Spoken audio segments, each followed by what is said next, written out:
नमस्कार, आप जुड़े हैं मुद्दे की बात में कृष्ण कौशिक के साथ। आज देश में एक मुद्दा गर्म है।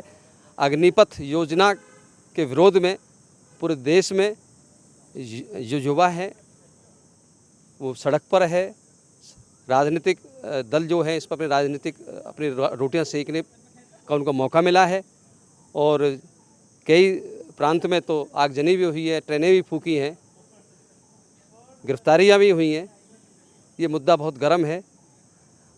ये अग्निपथ योजना है क्या, इसके लिए हम बात करने के लिए आज शहीद स्मारक सेक्टर 12 में हमारे साथ पहुंचे हैं सेना के पूर्व अधिकारी डी.के. शर्मा, जिन्होंने सरकार के इस पूरे उसको अध्ययन किया है। पूरा जो कानून है, जो अग्निपथ योजना है का जो नोटिफिकेशन है उसको पढ़ा है।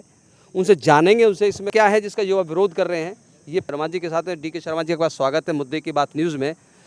आज अग्निपथ योजना को लेकर पूरे देश में ये विरोध के स्वर उठ रहे हैं, तो क्या है अग्निपथ योजना? देखिए, सेना की अग्निपथ योजना का जन्म कारगिल की लड़ाई से हुआ। जब कारगिल की लड़ाई में हमारे योद्धाओं का ज़्यादा उम्र होने के कारण और ऊर्जा थोड़ी कम होने के कारण कैजुअल्टी ज़्यादा हुई। भले ही उन्होंने बहुत अच्छी वीरता दिखाई, लेकिन एक जो स्टडी की गई उसमें ये पाया गया कि यहाँ जितनी जल्दी पहुँच सकते थे या जितना तेज़ी से काम कर सकते थे वो नहीं हो पाया और हमारे वीरों को वीर गति को प्राप्त होना पड़ा, या उनको कैजुअल्टी ज़्यादा हुई या इंजरी ज़्यादा हुई। इस सब को देखते हुए क्या करना चाहिए, तो अभी 2 साल पहले से इस बात पर काम हुआ कि हमारे जवानों की जो उम्र है जो 30-32 साल है उसको हम 26 से 28 साल के बीच में लाएं।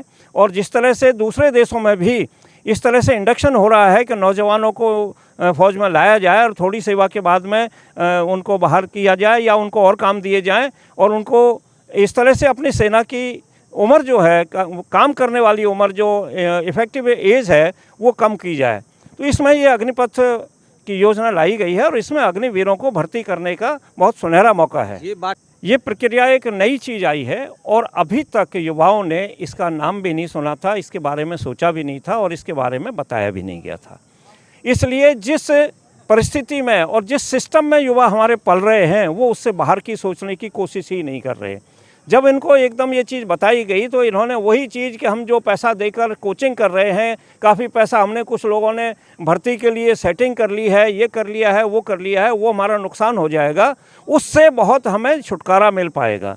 ऐसी सर आपके माध्यम से जानना चाहते हैं इसमें आप इस पे आप प्रकाश डालें कि इसमें क्या है इसमें क्या एज ग्रुप होगा, उसमें क्या मिलेगा उनको, इस तरह की जो बात है। एक उनके जो युवाओं को असल जो उनकी चिंता का विषय है, जो उनकी चिंता है, जिस चिंता को लेकर आज सड़क पर हैं, उसके बारे में आपके माध्यम से जानना चाहते, क्योंकि आपने पढ़ा है इसको। वो ठीक है, सरकार की योजना रही है पहले, क्या उसका मकसद रहा है वो सारी बात ठीक है, सरकार का पक्ष है, वो सरकार का अपना पक्ष है, लेकिन एक देश का युवा है उसका भी एक अपना पक्ष है। मैं कौशिक जी, मैं आपको बताना चाहता हूँ कि 17.5 साल से 21 साल तक के युवाओं को अग्निवीर बनाया जाएगा अग्निपथ योजना के अंतर्गत।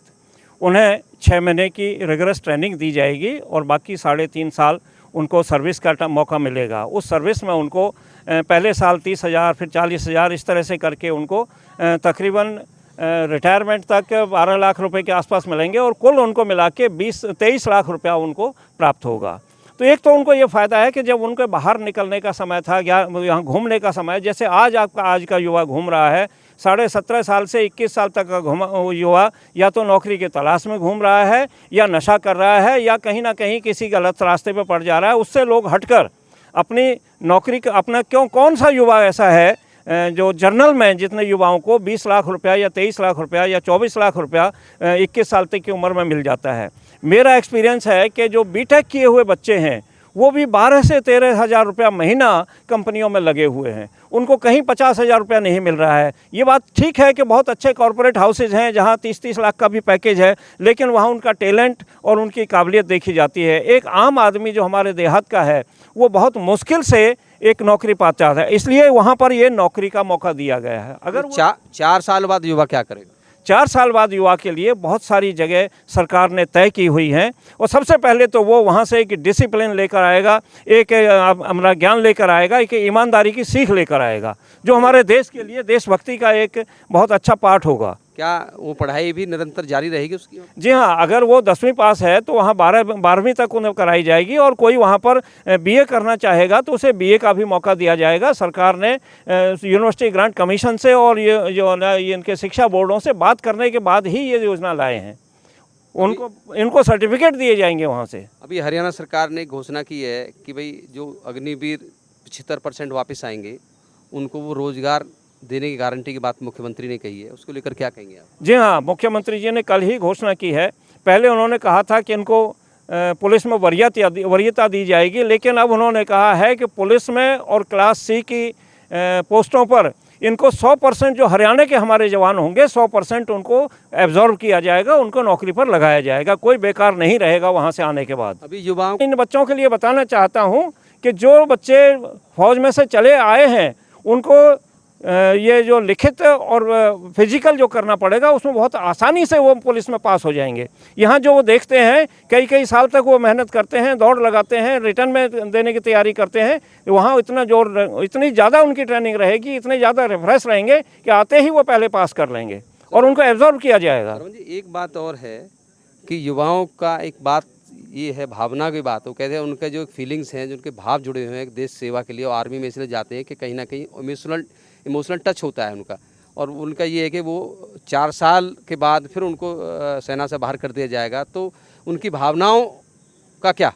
देखिए, जो कहते हैं कि हमारी भावनाएं फ़ौज में नौकरी करने से जुड़ी हुई हैं या फ़ौज में सेवा करने से जुड़ी हुई हैं, मैं उनकी कदर करता हूं, लेकिन इसमें साथ में ये भी कहता हूं कि जिनकी ऐसी भावनाएं जुड़ी हुई हैं वही 25% आगे निकल पाएंगे, उनको कहीं कोई सेटबैक नहीं लगेगा। जो सिर्फ नौकरी के नाम से जाएंगे या कहेंगे कि हमें तो तनख्वाह लेनी है, वही पीछे 75% में रह जाएंगे। जो 25% हैं वो कंपटीशन में आगे निकलेंगे, क्योंकि उनके अंदर जज्बा कूट के भरा होगा, वो कभी पीछे नहीं रह सकते और वो पक्का अपने जो है ना लक्ष्य को पास करेंगे। एक सवाल और है जो संशय है युवाओं में, भाई जैसे 25% को रिटेन करेंगे वो, तो कहीं ना कहीं उनका ये कहना है कि जो या तो भ्रष्टाचार के तहत किसी जो आला अधिकारी उनकी शर्तों को पूरा करें, वहाँ इस तरह का भ्रष्टाचार पनप सकता है, या उनको आला अधिकारी जो सेना के उनकी चापलूसी करनी पड़ेगी ताकि वो उसमें बने रहें। ये इसके लिए क्या कहना है आपका? क्या आर्मी में इस तरह की परंपरा है?